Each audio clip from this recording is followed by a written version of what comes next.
भोलेनाथ की कृपा।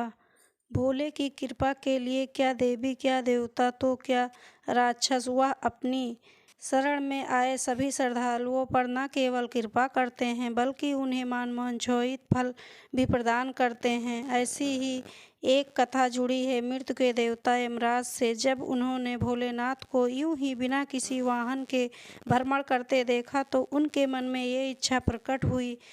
बस फिर क्या था, यमराज ने भगवान शंकर के समक्ष अपनी इच्छा प्रकट की और फिर क्या हुआ, आइए जानते हैं इस आर्टिकल के जरिए विस्तार पूर्वक।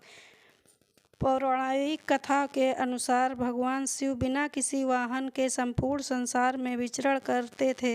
एक दिन वह जगत के विहार कर रहे थे तो यम ने उन्हें देखा। उनके मन में यह बात आई कि भोलेनाथ के वाहन बन जाएं, लेकिन यह इतना सहज नहीं था, तो उन्होंने शिव को प्रसन्न करने के लिए कठिन तप किया। यम के तप से शिव शंभु प्रसन्न हुए और उन्होंने यम को बैल के रूप में अपना वाहन बनाना स्वीकार किया।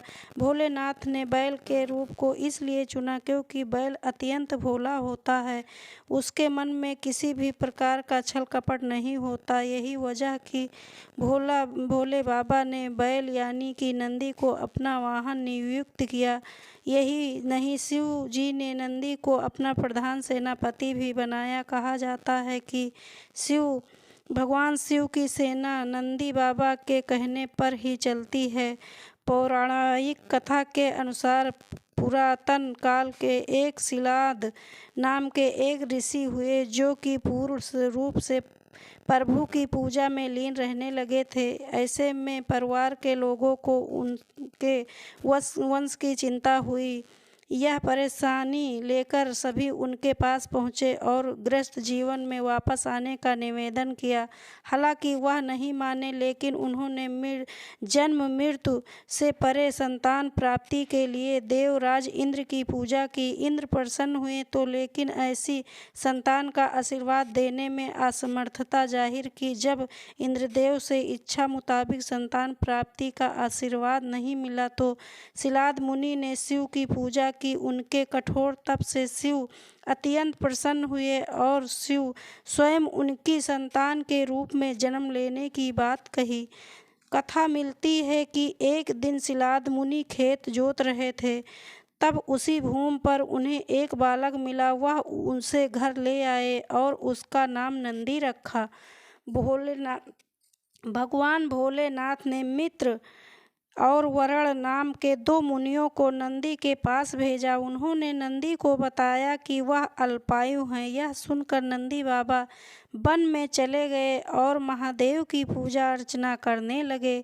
उनकी पूजा से भोलेनाथ प्रसन्न हुए और नंदी को मृत्यु भय से मुक्त अजर अमर होने का आशीर्वाद दिया। इसके अलावा गणों के अधिपति के रूप में भी नियुक्त किया। कथा मिलती है कि जब असुरों और देवताओं के बीच समुद्र मंथन चल रहा था और उसमें से विष निकला था तो उसे शिव ने धारण किया था, लेकिन विष पान के दौरान कुछ बूंदें जमीन पर गिर गई थी और उन्हें नंदी ने अपनी जीभ से चाट लिया था।